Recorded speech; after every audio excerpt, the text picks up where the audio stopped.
आज या अत्यंत ऐतिहासिक अशा लढ्यासाठी आपले नेते आदरणीय बच्चू कडू, आदरणीय राजू शेट्टी, रविकांतजी तुपकर, वामनराव चटप, माधवराव जानकर, राजन क्षीरसागर आणि सर्व शेतकरी नेते आज एकत्र आले। लोक म्हणायचे की जातीच्या लढ्यावर लोक एकत्र येतात पण शेतीच्या लढ्यावर येत नाही। हा चौक आज साक्षीला आहे। मातीच्या लढ्यावर सुद्धा तितक्याच ताकदीनं आम्ही एकत्र आल्याशिवाय आपण एकत्र कुठे आलोय? देवेंद्र फडणवीस जे महाराष्ट्राचे मुख्यमंत्री आहेत, त्या देवेंद्र फडणवीसांचं घर ज्या ठिकाणी आहे त्या नागपूर जवळ या चौकात आपण इशारा देण्यासाठी एकत्र आलोय। आपलं दुसरं काही म्हणणं नाही।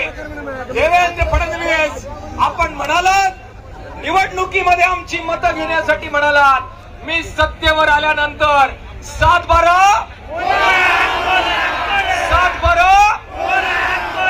अरे जो बोलतो तसं वागत नाही, त्यातला मुख्यमंत्री होण्याची त्याची लायकी नाही हे सांगण्यासाठी आम्ही आलेलो आहे। भावांनो आणि बहिणींनो, बच्चू भाऊंचं अभिनंदन आहे की त्यांनी सगळ्या शेतकरी नेत्यांना आज एका मंचावर आणलेला आहे। मला आपल्या सगळ्यांना विनंती करायची आहे की हा लढा केवळ विदर्भाचा लढा नाही, हा अमरावतीचा लढा नाही, हा नागपूरचा लढा नाही, हा लढा आतापासून सगळ्या महाराष्ट्राचा लढा झाला पाहिजे ही आपली सगळ्यांची जबाबदारी आहे। आमचं भाषण, हा लढा जे जे ऐकतायत महाराष्ट्रात, व्हॉट्सअप आहे, फेसबुक आहे, वेगवेगळे चॅनल आहे, अरे ज्याने शेतकऱ्याच्या पोटी जन्म घेतला तो प्रत्येक माणूस या लढ्याबरोबर जोडला गेला पाहिजे आणि तो जोडला जावा। ते घरात बसून नाही, महाराष्ट्राला आम्ही आव्हान करतोय की या रस्त्यावर आणि दाखवून द्या या सरकारला जे बोलल्याप्रमाणे वागत नाही त्याच्या पेकाटात लाद घातल्याशिवाय हे दाखवून देण्याचा हा लढा आहे। भावांनो आणि बहिणींनो, सुकाणू समितीचा असाच एक एल्गार तुम्ही आम्ही सगळ्यांनी केला। पुंचांब्याचे शेतकरी संपावर गेले आणि आपण ठरवलं की शहराला जाणारा शेतीमाल रोखायचा आणि संपावर जायचं। मला आठवतंय बच्चू भाऊ आमच्या बरोबर होते, रविकांतजी तुपकर होते, राजू शेट्टी होते, वामनराव चटप होते, सगळे शेतकरी नेते आपण एकत्र आलो आणि आपण शहरांना जाणारा शेतीमाल रोखला।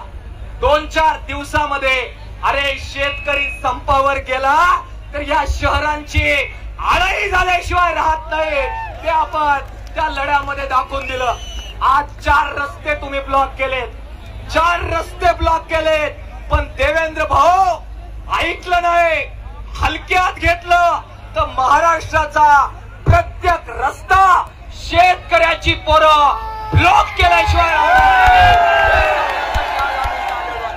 भावांनो आणि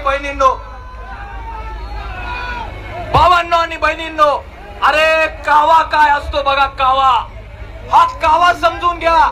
ज्या दिवशी आमचा मोर्चा बच्चू भाऊ महाराष्ट्रभर फिरलेत, बाकी राजू शेट्टी आहे, रविकांत तुपकर आहे, जानकर आहेत, आमचे राजन क्षीरसागर आहे, पायाला भिंगरे लावून हा लढा संघटित करण्यासाठी फुल ना फुलाची पाकळी आम्ही सगळ्यांनी दिली। आणि तुम्ही बैठक कधी ठेवता?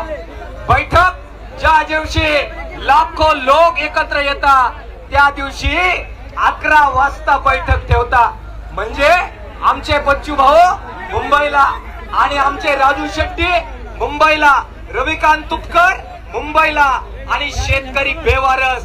अरे शेतकऱ्यांना बेवारस ठेवण्याच्या औलादी तुमच्या आहे, आम्हा शेतकरी नेत्यांच्या नाही। आणि म्हणून आज त्या बैठकीवर लात मारले आणि शेतकऱ्यांच्या लढ्यामध्ये आम्ही सगळेजण उतरलेलो आहे। बैठका अरे किती बैठका? मागे बच्चू कडू आमरण उपोषणाला बसले. मोजरीला मला वाटतं बसले की नाही, चालला का नाही जीव. त्यांच्या बरोबरची एक आजी शुगर होती तरी सुद्धा ती म्हटली 400 पर्यंत शुगर गेली, पण म्हटली बच्चू भाऊ जोपर्यंत जेवत नाही तोपर्यंत मी पण जेवत नाही. ती बसून राहिली. जबरदस्त लढा झाला, बैठक झाली आणि बैठकीत आम्हाला काय सांगितलं ते म्हटले आम्ही कर्जमाफी करणारच आहे.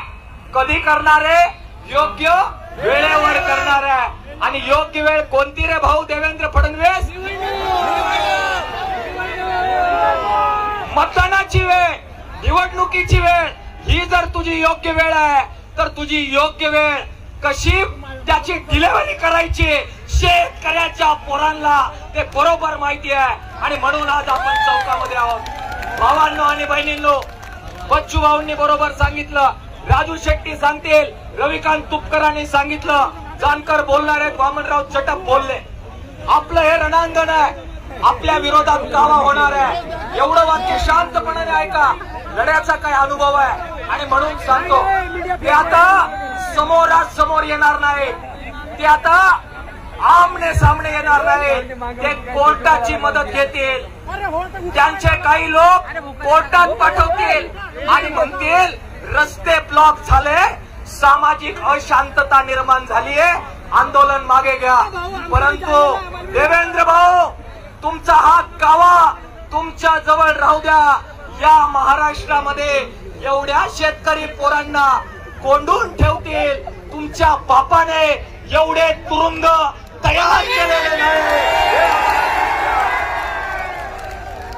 ते तुरुंग कमी पडतील, पण शेतकऱ्याची पोरं शेतकऱ्याच्या बापासाठी आणि आईसाठी जेलमध्ये जायला सुद्धा माघार देणार नाही.